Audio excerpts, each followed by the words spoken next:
Welcome back to Etheria Restart. Today I'm back with Hermes on the channel. We're taking a look at Sonia, a healer reviver that many of you probably have on your account. This is a great one because of the accessibility. Maybe some of you don't have her. You can let us know in the comment section below, but obviously being an SR, she's much easier to attain than some of the other options that are SSR.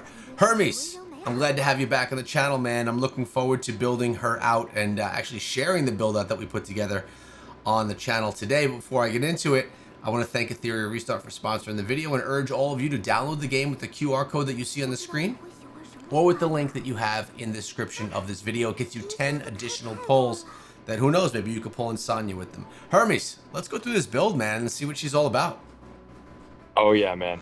Sonya has a little bit of a soft spot in my heart. She really carried me through the beta.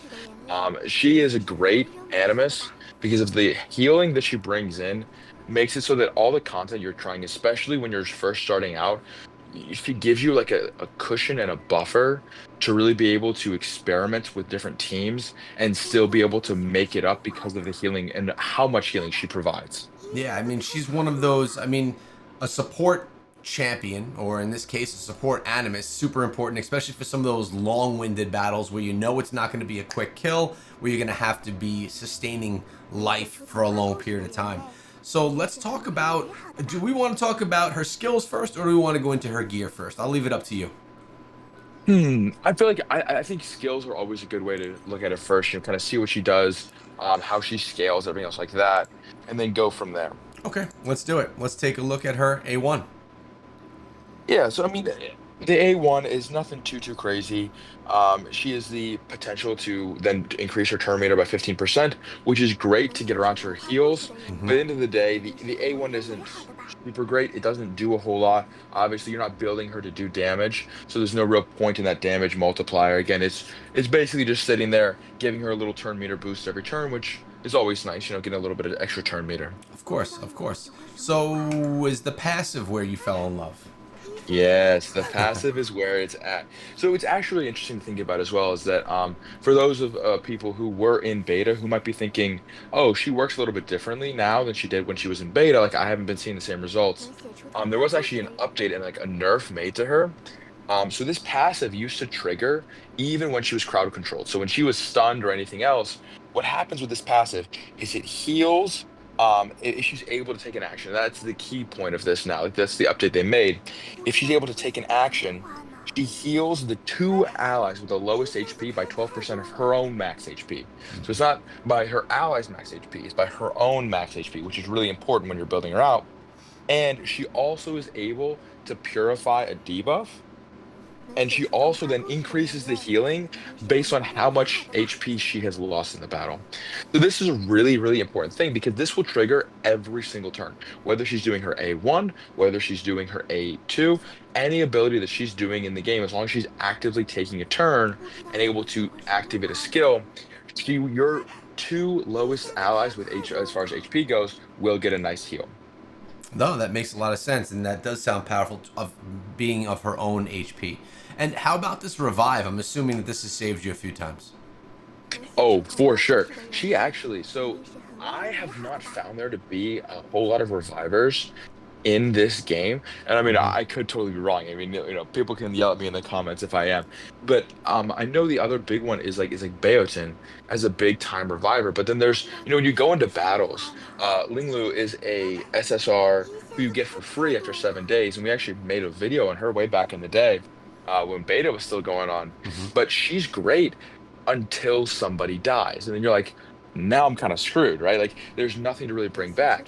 What's nice about Sonya is that it's not just a revive, but it also can recover a 16% max of her max HP. Again, very important, her max HP for a Hmm. single ally.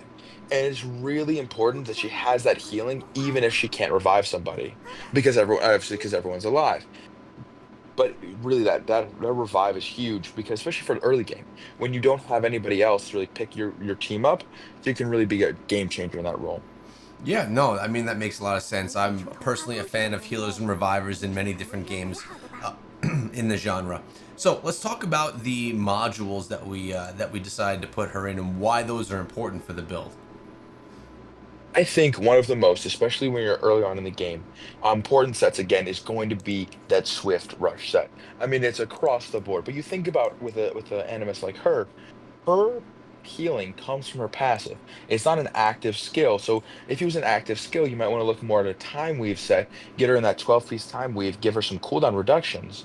But because it's a passive, she's going to get the same amount of healing every single turn. You want to get a whole lot of speed on her and make her just go really, really fast as much as you can, especially in that early game.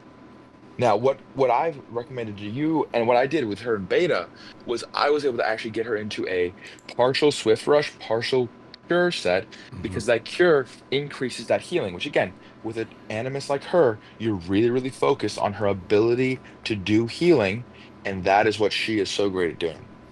All right. No, that made a lot of sense to me, and now you explained it here as well. How important is a shell on her, and which ones would you recommend? Bells are some of the most important things in the game across the board. If you're using an Animus regularly on your account and you don't have a shell on them, you're doing something wrong. Like shells are so important. There's so much speed, so many stats. Everything else is really, really big. Black Flag is a great one for the early game. You start getting a Black Flag as soon as you defeat Fabian, I think on hard difficulty, which is very early on in your shell farming. And what makes Black Flag so good is that it gives a two-turn speed up as well as boosting the owner animus's turn meter by 12%, which again, I'm gonna keep on talking about the same thing. Really, really, really important that she is getting her turn meter boosted to get back around to that passive healing ability. And so this Black Flag enables it. Now, as you get further progress into the game, another good one might be getting a gigabyte, which increases the turn meter big time. I think it's like 30% for every 3 turns that the enemy animus take. And that's another very valuable one to use. But Black Flag is an all-around great one you can use early game into the later game, especially as you're starting to get better shells. You don't have to replace her shell right away. You can focus on some of your other big damage dealers or other debuffers or support champions. All right, awesome. Makes a lot of sense. I want to talk about two other things. One of those is what areas of the game are you going to most often use Sonya? So obviously, with Sonya being a hollow type, you really don't want to bring her into reason affinity battles. So I would say I think the big one is Nico Nana is especially again in that mid game stages is a reason one. So you don't really want to bring Sonya into that battle because of that affinity matchup. But she is great in places like Terramatan. She does have some viability in Doki Doki as well, and both of those are great. You do need healing every once in a while. You need to revive. Although in Terramatan, honestly, you just bring her for her healing because if someone dies in Terramatan, you're really not going to make it very far. You're not really going to be able to finish off that run most of the time. And so I think that's really important places to bring her is into those big time shell and module farming places as much as you can.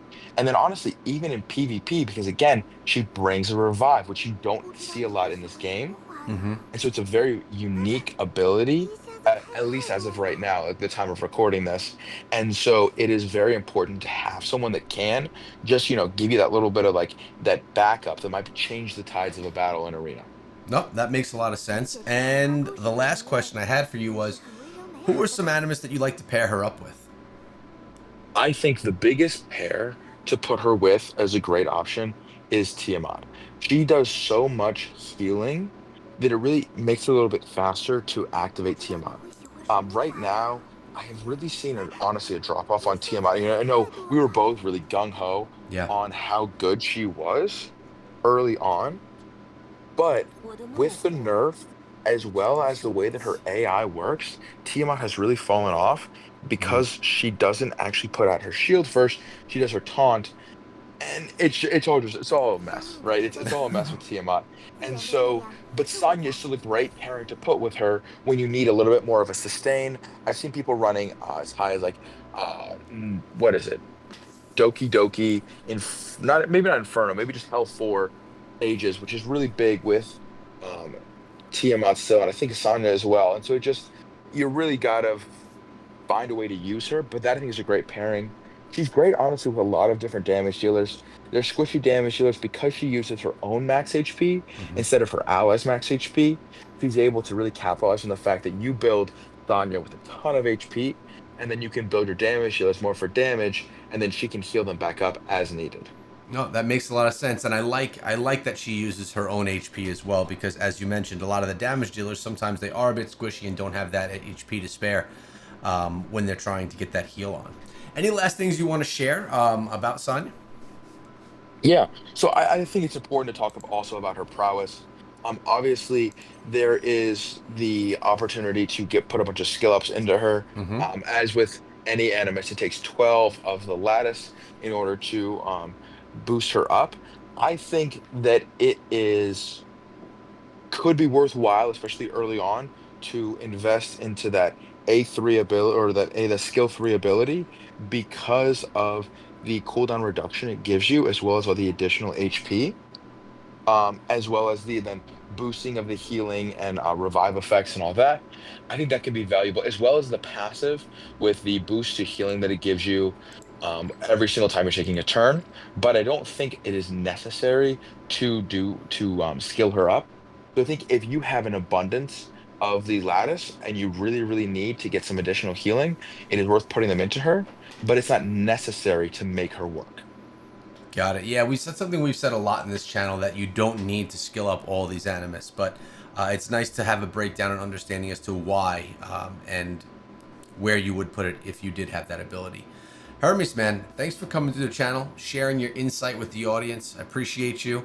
And again, I want to thank everyone for watching. Thank Etheria Restart for sponsoring the video and remind you guys that if you want to play or have some friends that do, the QR code and the link in the description get you 10 free pulls. We'll see you guys in our next video.